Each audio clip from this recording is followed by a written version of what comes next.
Mga Salmo 114. Sa paggawas sa katawhan sa Israel gikan sa Ehipto ug sa pagbiya sa mga kaliwat ni Jacob sa katawhang lahi ug pinulungan, ang Juda nahimong puloy-anan sa Ginoo ug ang Israel nahimong iyang gingharian.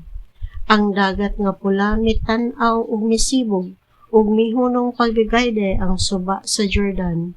Naglukso-lukso ang mga bukid daw mga laking karnero ug ang mga bungtod sama sa mga nating karnero. Nganong misibog ka man o dagat ug ikaw Jordan nganong mihunong ka man pagdagayday?